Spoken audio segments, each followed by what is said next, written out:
On est de retour sur la chaîne Basket Session Reverse, nouvel épisode du CQFR. Shai, à mes côtés. Et Shai, on va parler d'un gros transfert qu'il y a eu la nuit dernière. Ça y est, les Knicks ont libéré Mikal Bridges. Mikal Bridges, l'un des joueurs formés à Villanova, donc qui a joué à la fac avec Jalen Brunson, avec Josh Hart, avec Dante DiVincenzo. Ironiquement, il jouait dans la même ville que ses anciens, décidément, ses anciens coéquipiers, sauf qu'eux jouent pour les Knicks et lui pour les Nets. Et ça y est, Mikal Bridges va devenir un joueur des Knicks. Alors, le trade s'est fait la nuit dernière.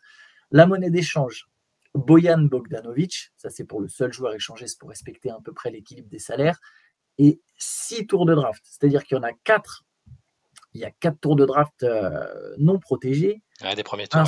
Un swap non protégé et aussi un premier tour venant de Milwaukee. Alors, je vais donner exactement les premiers tours. C'est 2025, 2027, 2029, 2031. Ça, c'est les 4 tours de draft que les Knicks envoient aux Nets, plus le premier tour de draft 2025 des Bucks, plus un swap en 2028. Ça fait 6 tours de draft et Bojan Bogdanovic contre Mikal Bridges. Et quelles sont tes impressions un peu sur ce trade ? Je suis content pour Bridges parce que il voyait ses potes s'éclater à quelques stations de métro de là. T'as l'impression qu'il les regardait par la fenêtre et eux s'éclataient. Enfin, il y a plein de mèmes qui étaient marrants sur Twitter à ce sujet. Vu qu'on est encore un peu à chaud parce que ça s'est passé assez tôt ce matin, je réfléchis sur l'implication du nombre de pics. C'est quand même gigantesque. Est-ce que Mikal Bridges vaut autant de pics sur le joueur qu'on a vu dernièrement avec des Nets pas compétitifs, on le trouvait un peu morose dans le jeu et très différent du joueur qui avait été excellent à son arrivée en provenance de Phoenix. Mais par contre, en termes de fit, c'est quand même un joueur qui ressemble à quelque chose d'assez parfait pour Thibodeau. C'est le mec qui a jamais manqué le moindre match en NBA, voire même au lycée, je crois. Donc Thibodeau doit se dire encore un mec que je vais pouvoir faire jouer 51 minutes ici et là quand je le voudrais. C'est un joueur qui est quand même théoriquement capable d'avoir de l'influence des deux côtés du terrain. C'est un excellent défenseur. C'est un joueur qui est aussi capable de marquer 20 points par match. Au niveau, il n'y a aucune inquiétude à avoir sur l'alchimie dans l'équipe, forcément, vu à quel point il connaît les joueurs. Ça pose aussi d'autres questions qu'on va peut-être évoquer, c'est-à-dire quid de Giannunobi, quid d'Isaiah Hartenstein. Comme ça, sur le papier, je me dis que c'est quand même bien. Si tu peux pas faire une superstar, fais un joueur qui est allez, c'est quoi Mikal Bridges? C'est un super lieutenant, c'est un mec très complet. Donc je pense que les Knicks ont plutôt visé juste. En tout cas, ça me paraît assez logique. Par contre, faudra voir en quoi ça se transformera tous ces tours de draft. Bridges a quand même de la pression parce qu'il faut justifier la confiance et le pari qui a été placé sur lui là. Ouais, je sais pas où commencer. Je vais peut-être donner déjà les stats de Mikal Bridges depuis qu'il est au Nets. Donc à cheval sur une saison et demie, il a joué 109 matchs avec Brooklyn. Donc depuis qu'il est à Brooklyn, il est une première option offensive. Il a tourné à 21,2 points, 44% au tir, 37% à 3 points, un peu plus de 4 rebonds, un peu plus de 3 passes, une interception. Ça, c'est les stats de Mikal Bridges depuis qu'il est au Nets. Il sort d'une saison un peu décevante, il faut le reconnaître. Il avait fait un très bon premier passage sur les 27 premiers matchs de sa carrière à Brooklyn où il avait été excellent. On s'était dit, tiens, c'est peut-être un All-Star, mais il ne fallait pas oublier non plus qu'il avait déjà 26-27 ans. Là, maintenant, il va avoir 28 ans. Bridges, je pense, moi, mon évaluation de Bridges, je pense qu'il est à mi-chemin entre c'est plus une troisième option pour moi, si tu veux vraiment jouer le titre, qu'une deuxième option. Tu vois, je me dis, imaginons que Jason Tatum est le meilleur joueur des Celtics, tu remplaces Jalen Brown par Mikal Bridges, tu perds. Tu vois, il y a quelque chose. Ou même, je sais pas, aux Nuggets, tu remplaces Jamal Murray par Mikal Bridges. J'ai l'impression que c'est pas vraiment une deuxième option, mais c'est peut-être un peu mieux qu'une troisième option. Donc je le mettrai un peu à mi-chemin entre deuxième, troisième option. Donc oui, ça fait très cher pour les Knicks. Maintenant, oui, tu l'as dit, si tu peux pas avoir une superstar, et peut-être que le pari, moi, comme je vois ça, c'est le pari des Knicks, c'est de se dire, quelque part, il n'y aura pas de superstar disponible dans les. Voilà, en tout cas, Paul George entre Paul George et Mikal Bridges, entre le fit que représente Mikal Bridges avec tous ses anciens coéquipiers et le niveau de Paul George, ils se sont dit, il n'y a peut-être pas un écart assez intéressant sans prendre en compte l'âge et les blessures pour que ça vaille le coup de faire Paul George. Ça veut dire qu'ils ne croient pas à un trade de Karl Anthony Towns où ça ne les intéresse pas, ils ne croient pas à un trade de Joel Embiid où ça les. je pense que ça les intéresse, mais ils n'y croient pas à un trade de Joel Embiid dans les mois à venir. Donc, quelque part, voilà, faire Bridges maintenant et tenter d'avoir une équipe avec. Ouais, c'est ça qui est drôle, c'est qu'il y a 4 mecs de Villanova. Ouais. 4 mecs de Villanova, 4 mecs qui. Même 5 si on prend Archidiakono. Je sais pas s'il est encore dans l'effectif. Je sais pas s'il Ouais. sera à la rentrée. C'était des contrats courts, il me semble, qu'il avait signé. Mais bon, en tout cas, il y a 4 joueurs majeurs de Villanova, Branson, DiVincenzo, Hart et Bridges. Donc, tu sais que tu vas avoir une alchimie d'équipe. Et sur le papier, s'il y a Anunoby re-signe, ce qui est pour moi très, très, très, très important pour les Knicks, ce trade n'a pas la même valeur si Anunoby ne re-signe pas. Bah, moi, j'ai clairement dit que c'était la priorité. Ce qui implique du coup qu'Hartenstein n'est pas la priorité, ou en tout cas pas au tarif auquel il peut prétendre avec les offres qui vont arriver sur sa table. Il a été excellent, donc il faut qu'il soit payé. C'est un peu comme ça que ça fonctionne. Il y a aussi le cas Julius Randle, on n'en a pas parlé, mais c'est un assez gros salaire qui a aussi de l'importance dans l'équipe à la base. Mais au bout d'un moment, ça va peut-être bouchonner en termes de position, de ticket shoot, de toutes ces choses-là. Je sais pas. Randle reste de fit aussi, hein, mais Randle reste un joueur qui a une valeur et qui peut aussi être tradé. On lit aussi des choses sur Mitchell Robinson qui peut servir d'atout, même si du coup le secteur intérieur n'est pas très très fourni pour l'instant. Non, j'ai l'impression qu'ils ont un peu fait le choix. Ce que tu as décrit là, ils ont l'air d'avoir fait le choix entre attendre éternellement pour une superstar ou tenter un run avec une équipe en fait tout court. Alors bon, Boston, il y a quand même voilà, on a vu qu'il y avait 2 joueurs qui étaient très forts, peut-être pas dans le top 5 non plus, ça se discute, et ils ont réussi à être champions avec une équipe. Donc peut-être que le modèle les a inspirés. Ils se disent qu'il y a quelque chose à faire de ce côté-là, peut-être. Et au final, c'est peut-être bien de s'être positionné plutôt que d'avoir attendu Embiid. Clairement, c'est la superstar qui semble la plus atteignable, c'est un bien grand mot, mais qui pouvait être ciblée. On ne sait pas si ça se passe bien à Philadelphie, il va vouloir rester. Il y a plein de choses qu'il peut faire qui viennent pas au Knicks. Et là, ils ont fait un choix qui me paraît pas mal. Bridges a que 27 ans. C'est pas un vétéran. Ça se tente. Moi, si tu veux, ils capitalisent sur le côté identité qu'ils ont mis en avant pour plaire aux fans. Ça a fonctionné jusqu'à un certain degré. Ils vont encore renforcer l'effectif, je pense, d'autres manières. On va voir. Je trouve ça assez bien. Après, le prix est élevé quand même. Ouais, on va revenir sur le prix. Déjà, juste sur l'identité de cette équipe, ce que je trouve intéressant, c'est que les Knicks, si Anunoby reste. Alors, oui, Bridges, quelque part, Bridges qui arrive, c'est éventuellement une assurance à. Bon, bah, si Anunoby part, de toute façon, tu as déjà un autre 3 qui est là, qui est meilleur offensivement. Mais moi, j'aimerais bien qu'Anunoby reste. Ça ouvrerait encore plus la porte, d'ailleurs, à un transfert de Julius Randle, parce que tu pourrais jouer avec Bronson, Hart, Bridges, Anunoby et Mitchell Robinson. Je pense qu'effectivement, Hartenstein, ils ne vont pas réussir à le conserver. Alors, il va coûter trop cher. Ils ne pourront pas re-signer à la fois Anunoby et Hartenstein. J'aimerais bien qu'ils gardent Anunoby. Et derrière, tu as plein de mecs interchangeables défensivement, des mecs qui peuvent switcher, qui peuvent défendre plusieurs positions. Peut-être un vrai collectif qui va se créer. Maintenant, pour enchaîner avec le prix, il y a un scénario où les Knicks sont très forts. Je pense que les Knicks peuvent effectivement être vraiment forts. J'arrive pas à me dire que cette équipe, elle peut gagner le titre, mais en même temps, il n'y a qu'une équipe qui peut gagner le titre. Tu vois, c'est compliqué, donc tu peux pas toujours tout miser là-dessus. Mais il y a des scénarios où les Knicks, vont en finale de conférence, vont peut-être en finale NBA s'il y a une blessure en face. Tu vois, ça. Si on dit que Boston est au-dessus de la mêlée, que Milwaukee va être plus fort, que Philadelphie peut être plus fort, c'est pas facile non plus pour les Knicks d'être. Si leur objectif c'est d'être la deuxième force de l'Est, il y a du boulot quand même avec Bridges. Ils peuvent le faire, hein, je dis pas, parce que Milwaukee, il y a plein de questions aussi. Mais c'est pas du tout cuit grâce à ce trade-là, c'est sûr.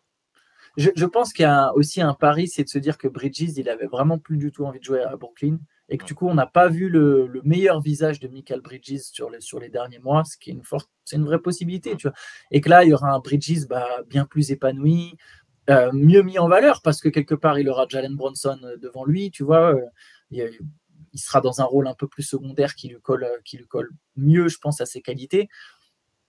Maintenant, comme toi, comme tu viens de le dire, je ne pense pas que ça fasse absolument des Knicks la deuxième meilleure équipe à l'Est, mais ça sera peut-être le cas. Je pense quand même on en revient toujours à cette histoire de star power parce que oui, les Celtics, ils ont peut-être pas un joueur dans les 5 premiers et encore, ça dépend de l'appréciation qu'on a de Tatum, quoi, en fait. Il y a des gens qui vont placer Tatum dans les 5 premiers et s'il n'est pas dans les 5 premiers, Tatum, il est quand même dans le top 8 de tout le monde, quoi. Il y a personne qui va le mettre en dehors du top 8 et le fait est qu'aujourd'hui, il y a tellement de talent en NBA que la règle du top 5 player, elle peut peut-être s'étendre à top 8, en fait. Top 8 si tu as un très bon fit, dans le sens où voilà, il y a tellement de talent aujourd'hui en NBA, il y a beaucoup plus de superstars. Je sais qu'un jour, quelqu'un en commentaire a répondu oui, mais dans les années 80, non, je pense quand même que là où il y a le plus de superstars, chaque équipe a une star, quoi. Chaque équipe a vraiment une star dans cette ligue. Donc voilà, il faut quand même un top 8 player. Et je suis pas sûr que Bronson soit vraiment proche du top 8, tu vois. Je pense que selon les moments, il y a des gens qui vont dire que Donovan Mitchell est plus fort que lui, tu vois, ou d'autres diront, bah non, c'est Bronson, etc., etc. Donc, il y aura toujours un peu cette question pour les Knicks. Et j'en viens du coup au prix. C'est que tu as payé 6 tours de draft pour 6 tours de draft, c'est 2, non, 5, pardon, 6, ouais, 6, c'est ça. 6, c'est 2 Pascal Siakam. Si je le mets comme ça, les Pacers ont eu un Pascal Siakam pour 3 pics. 6, c'est plus que Donovan Mitchell, c'est plus que Rudy Gobert, c'est plus que toutes les superstars qui ont été échangées dernièrement. Alors bon, je pense qu'ils payent le prix de faire un deal avec les Nets, quoi, avec leur rival, mais ça fait beaucoup. Ouais, c'est ça. Encore une fois, c'est un trade dont on pourra mesurer la qualité ou qui en est le vainqueur, qui en est le perdant, une fois qu'on verra à quoi ressemblaient les pics, l'impact qu'aura eu Michael Bridges. En tout cas, c'est un vrai pari. Ils ont payé. Ils avaient vraiment envie de le faire venir. Bridges, apparemment, clairement, avait fait comprendre que c'était les Knicks qui l'intéressaient. Et on peut comprendre pourquoi. Hein. Et t'as raison. Il avait l'air déprimé et on le serait à moins parce que je pense qu'il espérait que les Nets aient une saison un peu plus satisfaisante, peut-être collectivement et même pour lui. Donc là, moi, c'est vrai que j'ai quand même bon espoir de le voir devenir, ne serait-ce que le joueur des Suns, et peut-être un intermédiaire entre le joueur des Suns, qui était vraiment très précieux, et le joueur qu'on a vu quelques mois à Brooklyn en option numéro 1. Voilà, ça va être très très très très intéressant de le voir, de voir ce qu'il va donner. Pour Bronson, il arrête pas de repousser les limites. À chaque fois, on dit bon bah ok, il a fait une saison. Mais bon, c'est pas un franchise player. Puis après, bon, c'est un franchise player, mais il peut pas te mener très très loin en playoff. Puis il les mène relativement loin en playoff. Est-ce qu'il peut leur faire passer un cap supplémentaire dans une équipe avec que des gars qu'il connaît par cœur? Ça va vraiment être intéressant les Knicks la saison prochaine. Et les moves sont pas terminés, je le répète, parce que Mitchell Robinson, c'est un joueur qui est souvent blessé malheureusement. Il fait des très bons passages en NBA à chaque fois sur des morceaux de saison. Mais il leur faut de la sécurité à côté sur ce poste-là aussi. Il faut pas que si Robinson se reblesse, il n'y ait personne et surtout si Hartenstein est parti, qui est un très très bon remplaçant. Ça va recruter et là aussi ça va être. Je suis curieux de voir ce qu'ils vont faire par la suite. Ouais, c'est clair, c'est pas fini. Je sais pas s'il faut vraiment garder ce prisme qui a gagné, qui a perdu un trade. Je pense vraiment c'est comme je le disais déjà pour le Thunder avec les Bulls. En fait, il y a tellement d'intérêts différents parce que les Knicks vont tout de suite être plus performants et ça va être intéressant. Et quelque part, tu vois, si cette équipe, elle fait 2 finales de conférence ou même ne serait-ce qu'une finale NBA sur les 4 ans à venir, bah peut-être que ça vaudra le coup d'avoir lâché des 6 pics parce que voilà, tu sais pas s'il y aura Embiid disponible, tu sais pas s'il y aura Giannis disponible. Moi, donc j'aime pas vraiment se dire qui a gagné, qui a perdu. Par exemple, je trouve que les Nets vont être nuls, mais incroyable move de la part de Brooklyn. Et pourquoi c'est un incroyable move? Il y a un truc que j'avais pas vu venir. C'est pas l'échange qui concerne les Nets avec les Knicks, c'est celui qui concerne les Nets avec les Rockets. Ça va nous permettre d'enchaîner. Ouais. C'est que pour moi, les Nets ne pouvaient pas casser, je répétais ça plusieurs fois, parce qu'ils ne pouvaient pas vraiment tanker. Sauf qu'il y a eu un autre move hier qui est peu mis en avant, mais qui est, je trouve, extrêmement important. C'est que les Nets sont allés chercher leur pic 2025 et leur pic 2026. Quand je dis leur pic, c'était celui qui était le leur, mais qui appartenait à Houston. Donc, ils ont récupéré leurs 2 pics en envoyant des pics, d'autres pics, ceux des Suns. Ils avaient récupéré ceux des Suns pour Kevin Durant, en transférant Kevin Durant. Donc, ils ont proposé aux Rockets, on vous donne les pics des Suns, ou je ne sais pas qui a proposé à qui, peu importe. Mais ils ont donné 2 pics des Suns, ou 3 pics, je ne sais plus, contre leur propre pic. Donc là, maintenant, les Nets, en 2025 et en 2026, auront leur pic. Et pourquoi c'est très important? C'est que ça leur permet de tanker sur 2 saisons, sur 2 drafts annoncés chargés, avec du talent. Sur 2025, on peut penser à Cooper Flagg, à Nolan Traoré, etc. vraiment, donc là, on peut imaginer que du côté de Brooklyn, ça va encore casser l'effectif. Et il y aura donc la possibilité de vraiment de reconstruire de zéro. Et peut-être même, en 2025 et 2026, c'est une équipe qui aura énormément de cap. Peut-être même de retenter un coup. Bon, ça m'étonnerait, mais tu vois, de retenter de refaire venir deux superstars. Ils auront la place, en tout cas, pour signer deux superstars. Je pense pas que ça arrivera. Déjà, des superstars libres, deux dans le même été, c'est de plus en plus rare. Mais les Nets se sont remis en position saine pour reconstruire, ce qui semblait, pareil, impensable au moment où Kevin Durant, Kyrie Irving, James Harden, ça n'a pas marché. Voilà, ils sont de nouveau en position de vraiment pouvoir tanker, d'aller chercher, je sais pas, peut-être Cooper Flag, un autre jeune talent à côté, d'avoir déjà quelques pièces, d'avoir du cap disponible et d'avoir cette flexibilité qui est importante, plus tout un tas de pics, vu qu'ils auront les pics des Knicks. Et on va avoir droit à Cam Thomas qui va prendre 35 shoots par match, comme on en rêvait depuis. Ça va être incroyable. Je plaisantais, mais t'as fait raison. Ils ont réussi. C'est là que Sean Marks est un bon GM. En tout cas, un GM qui est capable de bouger d'une saison à l'autre, de tenter des choses quand ça n'a pas marché, de rebouger. Un peu comme, je ne le mets pas forcément sur le même plan, mais Sam Presti, il a tenté des choses qui ont moins bien marché par le passé, d'autres énormes coups. Donc les Nets, ils ont quelqu'un qui est capable de bouger. Ils ont un coach qui va faire ses débuts en NBA avec, avec un objectif un peu pas de tanker, mais peut-être de développer certains joueurs et de tanker directement. Et du coup ça m'a fait réfléchir à du coup la contrepartie qu'avaient récupéré au final les Nets pour Kevin Durant après tout ce truc là, parce que avec ce qu'ils ont réutilisé là, ça fait que KD il leur a permis de récupérer 8 premiers tours de draft en fait au final. En attendant le transfert de Cam Johnson. En attendant qui est le possible transfert de Cam Johnson. Ouais. Mais ouais, pour les Nets c'est intéressant, pour les Rockets aussi c'est intéressant du coup, et ça implique aussi KD.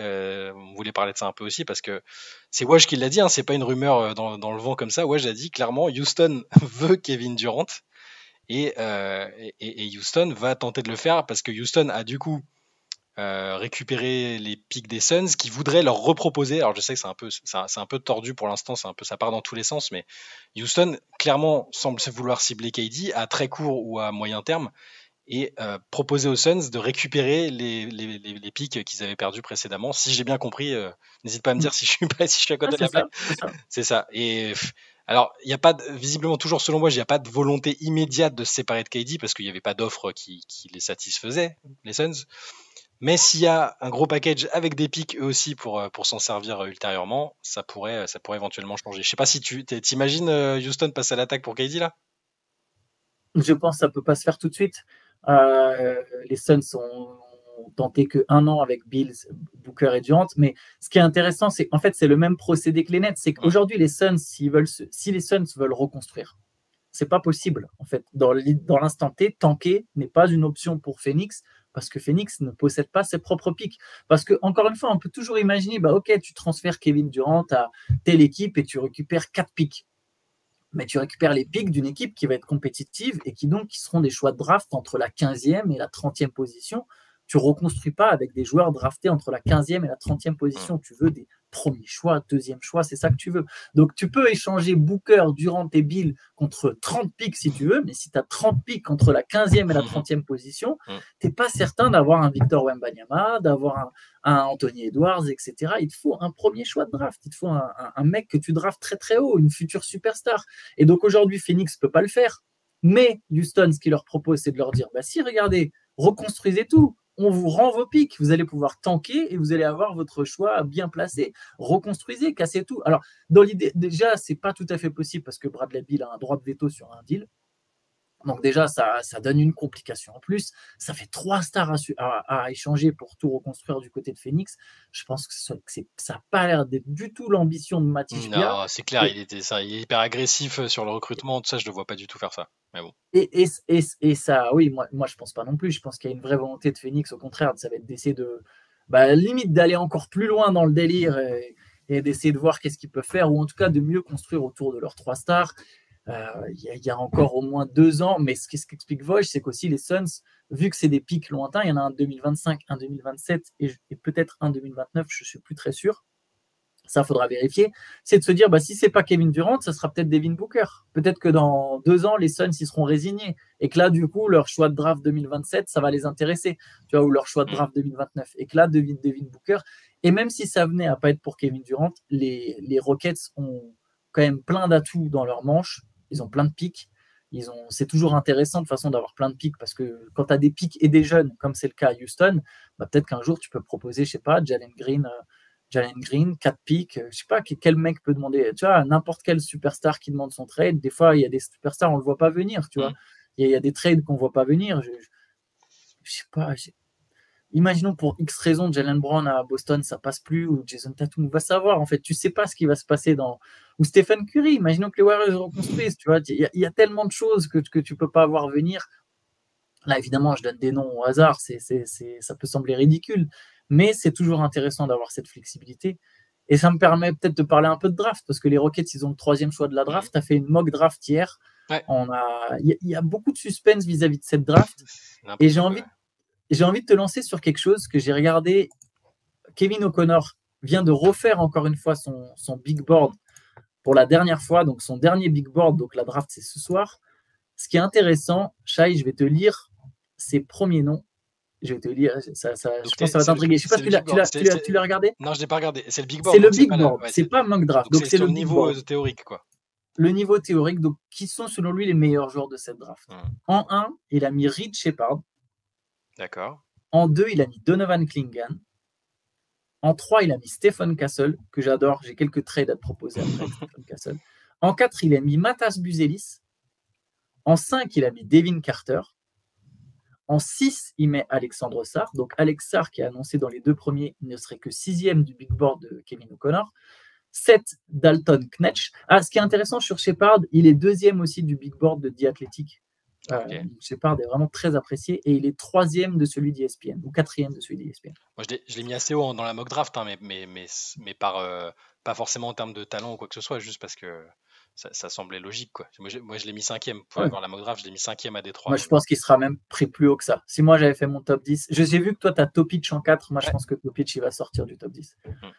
En 8, il y a Ron Holland. Et en 9 seulement, il met Zachary Rizachi. Tu crois pas qu'ils lui ont dit, mec, on en a marre que tu mettes des Français numéro 1, numéro 2 de tes big boards, Kylian Hayes et compagnie, tu vas nous descendre tout ça et tu vas mettre des Américains. Je vais te dire, sur The Athletic, Rizachi, il est 5e.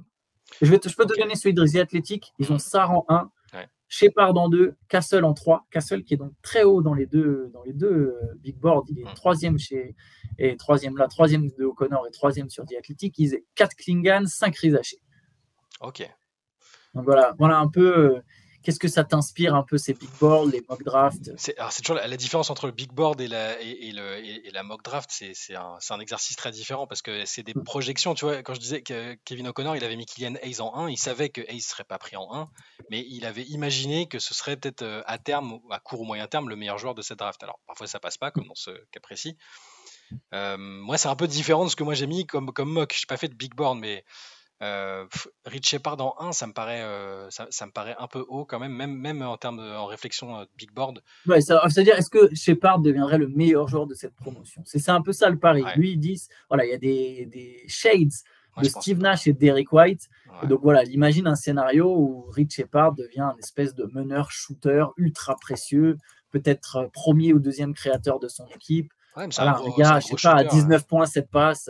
Non, mais c'est un gros shooter et un attaquant globalement talentueux. C'est un défenseur qui est assez agressif, volontaire, ne serait-ce que ça. Peut-être que je me base trop sur ce que j'ai vu. Bon, il a raté le tournoi comme son équipe, hein, donc c'est forcément ça joue et on sait que ça veut rien dire de rater son tournoi NCAA après d'arriver en NBA, mais si je dois me projeter vraiment en termes de potentiel, de fit sur la NBA et tout ça, moi je suis assez confiant sur le fait de mettre Rizaché en 1 sur le. Pareil, on sait que a priori c'est pas un joueur générationnel. On se dit pas c'est la réincarnation de Kevin Durant ou quoi, mais je le vois devenir avec les atouts qu'il a déjà. Je le vois devenir peut-être avec Sarr notamment un des meilleurs joueurs de cette draft. Donc ça me paraît un peu bas de leur part de les mettre aussi bas, mais bon. De toute façon, cette draft, tu disais, elle est incertaine, il y a plein de suspense et tout, mais c'est un vrai foutoir, on n'en a aucune idée. Il y a des rumeurs de trade de pick toutes les 3 secondes. Il y a de l'intox entre Alex Sarr et l'agent qui veulent pas faire faire le workout à Atlanta. Atlanta qui dit non, mais on le prendrait bien quand même. Il y a des équipes, dont tu as fait l'article sur Houston, des équipes qui en théorie ont pas trop d'intérêt, vu leurs ambitions actuelles, n'ont pas forcément intérêt à prendre un mec à développer maintenant. Enfin, ça peut partir dans tous les sens. Donc là, c'est de l'art. Franchement, on a fait pas mal de mock drafts par le passé où on avait quelques certitudes, quelques certitudes. Là, c'est de l'art divinatoire, honnêtement. Ouais, en fait, les drafts, pardon, comme ça, les QV où il n'y a pas de joueurs pleinement établis, ou tu vois, ou de joueurs générationnels, ou de joueurs où tu as une espèce de garantie, ben, ça donne encore plus la porte à des trades, à des incertitudes. Moi, je pense que les Hawks, quelque part, ils aimeraient bien prendre un intérieur. Mais du coup, Sarr, c'est délicat. Est-ce que tu prends Sarr? Je pense qu'ils aiment beaucoup Klingan, mais qu'ils veulent pas avoir l'idée d'être les mecs qui ont pris Klingan en 1. Tu vois, c'est pas très pimpant, Klingan en 1. Le truc, c'est qu'ils ont déjà, faut pas oublier, il y a même pas 6 ans, les Hawks, ils ont trade down, ils avaient le 3e choix. Ils n'ont pas voulu prendre le joueur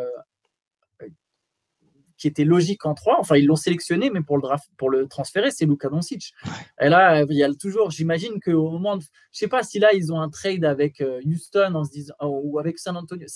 Ils ont pas de chance aussi que Houston soit en 3, parce que Houston, ça les intéresse pas de monter en 1. Parce que par exemple, si San Antonio était 3, il y aurait toujours ce truc de se dire aux Spurs, regardez, venez montez en 1, rendez-nous notre pick 2025 qu'on vous a donné pour Dejounte Murray, montez en 1, et comme ça, nous, on va prendre Donovan Klingan en 3, et c'est le 3e choix, tu vois. C'est pas pareil de prendre Klingan en 3.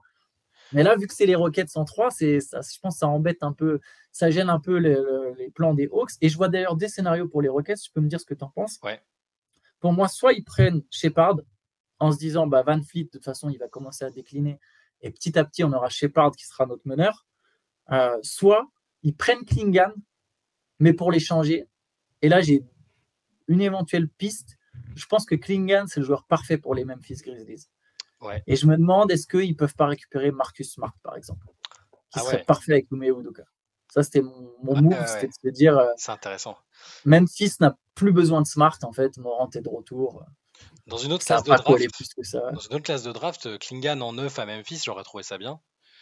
Mais bon, visiblement, le buzz fait qu'il. Enfin, la dernière rumeur, c'est qu'il va. Non, voilà, je pense qu'il va être pris plus. Attention, je dis pas que c'est un mauvais joueur. Il a été. Je veux dire, c'est un double champion. Il a un pédigré maintenant. C'est vraiment un bon joueur en plus.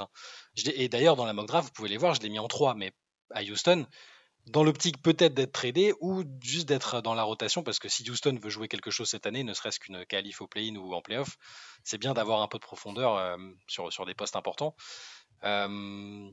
Ouais, ton trade, je l'aime bien. J'aime bien Memphis, donc je me dis que ça peut être intéressant. Ils sont légers à l'intérieur. Je le trouve parfait à Memphis. Lui et Jaren Jackson Jr. J'ai mis un intérieur à Memphis d'ailleurs en 9. J'ai mis Kelly Elware que je trouve très bon.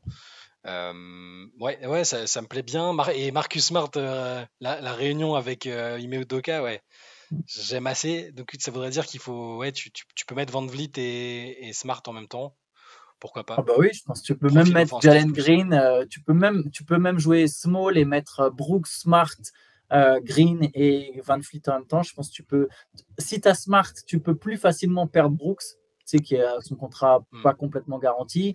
Je pense que c'est vraiment. Enfin, moi, je trouve ça pas mal, évidemment. C'était une idée, donc je la défends, mais je trouve ça cool. Et tu sais, il y a beaucoup de bruit, le 3e choix.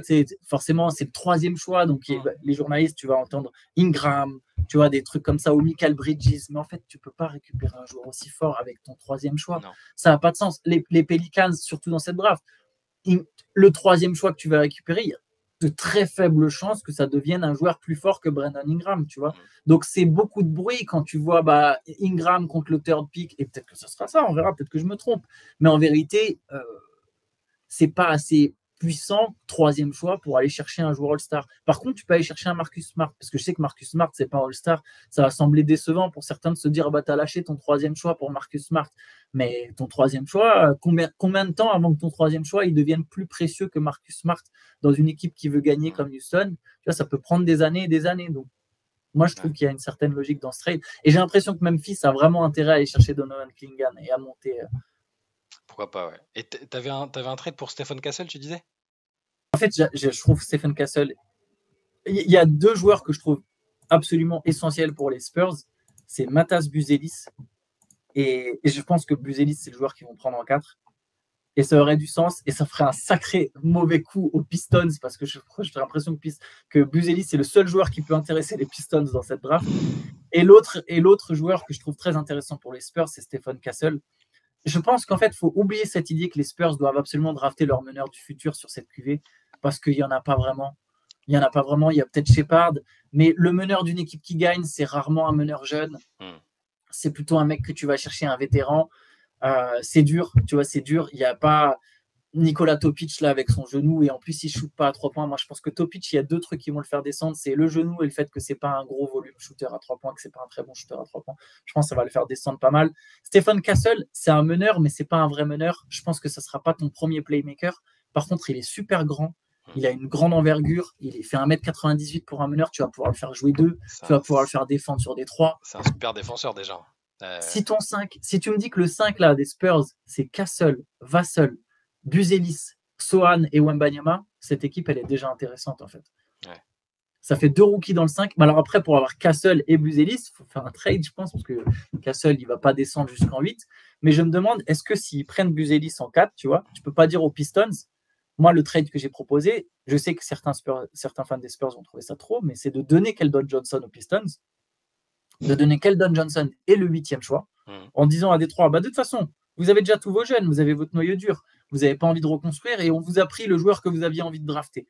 Donc draftez plus bas, draftez en 3, peut-être il y aura Cody Williams, Ron Holland, tu vois, des espèces de projets que tu peux drafter, et on vous donne Keldon Johnson, un ailier qui va tout de suite rendre l'équipe plus forte, en fait. C'est déjà un mec prêt, tu vois.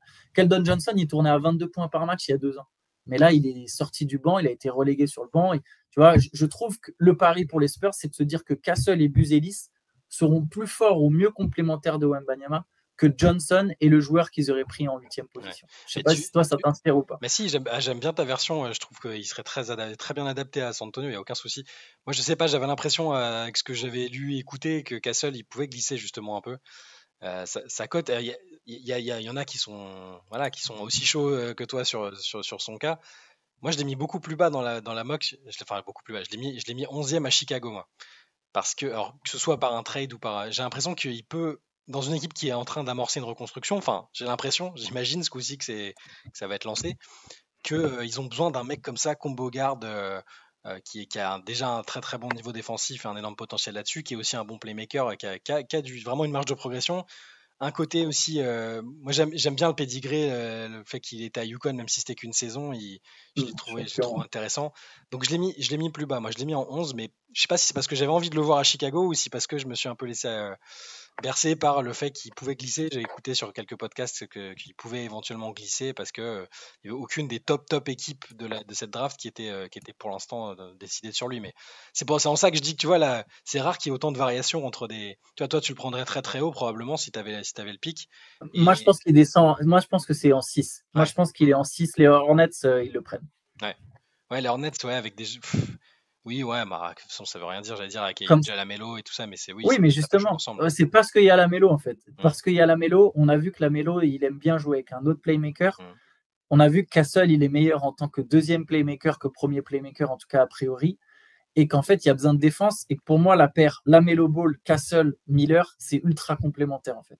Et je pense que c'est Castle, je pense, c'est le pic parfait pour les Hornets. Après, voilà, peut-être que je me trompe complètement, hein, mais de mon point de vue. Et du coup, je pense qu'en 6, c'est un lock, en fait.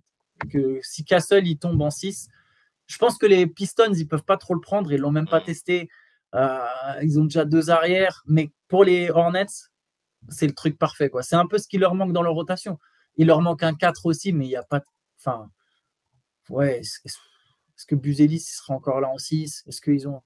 Je ne sais même plus qui est leur 4 Hornets, mais j'ai l'impression qu'ils ont besoin d'un 1-2 pour aller avec leur autre 1-2 et que Castle complète parfaitement parce qu'il défend sur plusieurs postes que fait pas Lamelo. Et... Enfin, je sais pas. J'ai l'impression qu'il y a un fit un peu parfait avec les Hornets.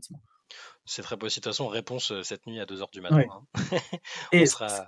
On sera normalement en live avec Benjamin vers. Alors, je devrais être de retour à la maison vers 23h15, donc on va dire 23h30.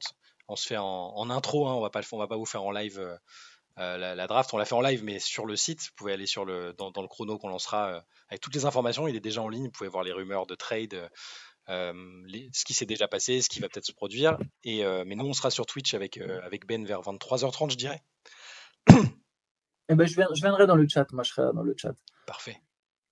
Je viendrai dans le chat et du coup, parfait, tu as fait la parfaite transition. J'allais inviter tout le monde à aller voir justement toute la journée le live basket session sur le site avec toutes les infos qui sortent, les rumeurs, les transferts, etc. D'ailleurs, il y a aussi des papiers sur la draft et sur les joueurs qui vont être draftés. C'est le scénario idéal pour les Français, notamment, qui a été écrit par Ben, etc. Et évidemment, du coup, le live Twitch ce soir avec Shai et Ben. Et moi, du coup, je viendrai dans le chat. Et demain, bien évidemment, on débriefera tout ça ensemble. On a fait un peu plus long sur CQFR, mais il y a pas mal de choses à dire. C'est quand même une journée un peu spéciale aujourd'hui en NBA. On se retrouvera du coup, comme je le disais, demain, où on débriefera tout ce qui s'est passé sur ce premier tour. Et bien d'ici là, bonne journée à tous. Ciao, ciao. Ciao.